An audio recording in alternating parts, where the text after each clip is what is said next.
Ramakrishna Reddy arrest చేశారు పోలీసులు. Narasaraopet SP office కు పిన్నెల్ని తీసుకెళ్తున్నట్టు పోలీసులు తెలిపారు. కాసేపటి క్రితమే పిన్నెల్లి ముందస్తు బెయిల్ పిటిషన్లను కొట్టివేస్తూ హైకోర్టు తీర్పునిచ్చింది. ఇక ప్రభుత్వం తరఫున స్పెషల్ కౌన్సిల్ అశ్విని కుమార్ వాదనలు వినిపించారు. పిన్నెల్లిపై ఈవీఎం ధ్వంసం సహా మరో 3 కేసులు నమోదయ్యాయి. ఇప్పుడు వరకు మధ్యంతర ముందస్తు బెయిల్ పై ఉన్న పిన్నెల్లి గతంలో ఇచ్చిన తీర్పును ఇవాళ డిస్మిస్ చేసింది హైకోర్టు. అప్పీల్కు వెళ్లే అంశాన్ని పరిశీలిస్తున్న పిన్నెల్లి తరపు న్యాయవాది. ఓవరాల్ గా పిన్నెల్లి రామకృష్ణారెడ్డి మాచర్ల మాజీ ఎమ్మెల్యే. ఆయన ఎన్నికలు జరుగుతున్న నేపథ్యంలో ఈవీఎంల ధ్వంసానికి సంబంధించి బిగ్గెస్ట్ బ్రేకింగ్ చూసాం మనం. పెద్ద ఎత్తున జాతీయం కూడా చర్చకు వచ్చింది. ఎంత బహిరంగంగా అంటే ఆయన అందరిని ఎదిరించి అందరిని అక్కడి నుంచి పక్కకు నెట్టేసి ఈవీఎం మెషిన్లను ఆయన కింద బద్దలు కొట్టడం చెప్పి దానికి సంబంధించిన విజువల్స్ ఒకసారి గతంలో జరిగిన అంశానికి సంబంధించి చూస్తున్నాం. సో ఆయన ఈవీఎం మిషన్ దగ్గరికి వెళ్ళడం, ఈవీఎం మిషన్ ని బద్దలు కొట్టడం జరిగింది.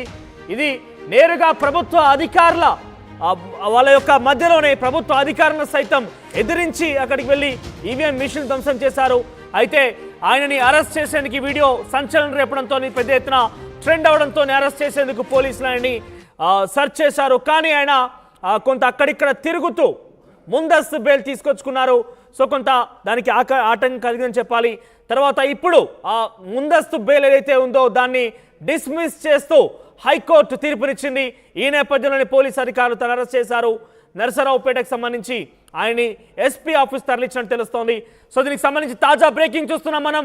మాచర్ల మాజీ ఎమ్మెల్యే పిన్నెల్లి రామకృష్ణారెడ్డి అరెస్ట్ చేయడం జరిగింది. హైకోర్టు గతంలో ఇచ్చిన ముందస్తు బెయిల్ని డిస్మిస్ చేయడంతో ఈ అరెస్ట్ ముమ్మరమైంది. దీంతో పాటుగా మరో 3 కేసులు కూడా ఆయన మీద ఉన్నట్టు తెలుస్తోంది. మాట్లాడదాం ఇదే అంశానికి సంబంధించి. రామారావు జాయిన్ అవుతున్నారు. రామారావు, సో పిన్నెల్లి రామకృష్ణారెడ్డి అరెస్ట్ చేయడం జరిగింది. ఎక్కడికి తీసుకెళ్తున్నారు? సో దానికి సంబంధించి వైసీపీ లేదా ప్రభుత్వం తరఫున అధికారులు కావచ్చు, లేకుంటే టీడీపీ రియాక్షన్స్ ఏంటి? మనోజ్, మాచర్ల మాజీ ఎమ్మెల్యే పిన్నెల్లి రామకృష్ణారెడ్డి పై నమోదైనటువంటి కేసులపై హైకోర్టు ఇచ్చినటువంటి మధ్యంతర బెయిల్ అనేది డిస్మిస్ చేస్తూ హైకోర్టు ఇప్పుడే ఆదేశాలు జారీ చేయడం జరిగింది. సో ఈ నేపథ్యంలోనే పోలీసులు అలర్ట్ అయ్యారు.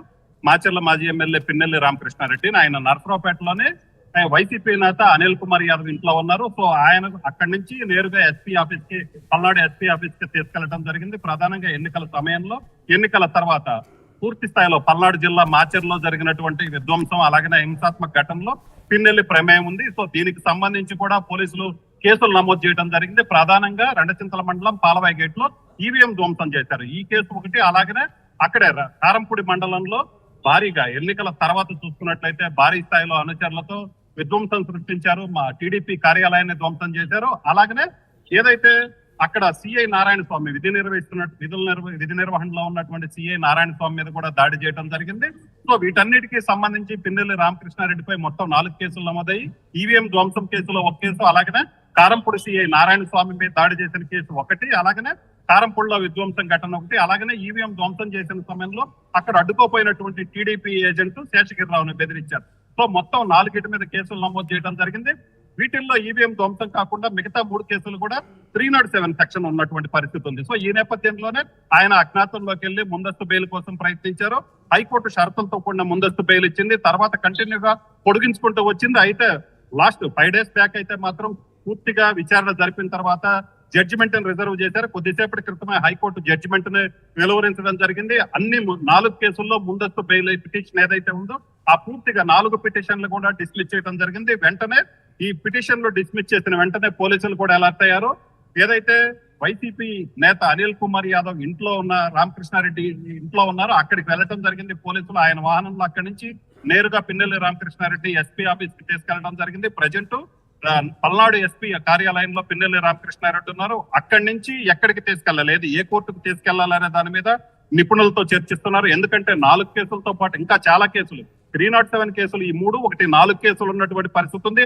అదనంగా మరో 4-5 కేసులు కూడా ఉన్నటువంటి పరిస్థితి. సో ఈ నేపథ్యంలోనే ఆయన్ని కోర్టులో హాజరుపరిచే అవకాశం అయితే ఉంది. అయితే మాచర్ల కోర్టులో హాజరుపరుస్తారా లేదంటే గురజాల కోర్టులో? ఎందుకంటే ఘటన జరిగినటువంటి రెండచింతల మండలం పాలవాయి గేట్ కావచ్చు, కారంపూడి మండలంలో జరిగినటువంటి ఘటన కావచ్చు, ఈ రెండింటికి సంబంధించి గురజాల కోర్టు పరిధిలోకి వస్తుంది. అలాగే మిగతా కేసులు మాచర్ల కోర్టు పరిధిలో ఉన్నటువంటి పరిస్థితి ఉంది. సో ఈ నేపథ్యంలో పిన్నెల్లి రామకృష్ణారెడ్డిని మాచర్ల కోర్టుకు తీసుకెళ్తారా లేదంటే గురజాల కోర్టుకు తీసుకెళ్తారా అనేది మరికొద్దిసేపట్లో డిసైడ్ అవుతుంది. అలాగనే ఇప్పుడు తీసుకెళ్ళినట్లయితే ఉద్రిక్త పరిస్థితులు తలెత్తే అవకాశం కూడా ఉంది. ఎందుకంటే ఇప్పటికే పల్నాడులో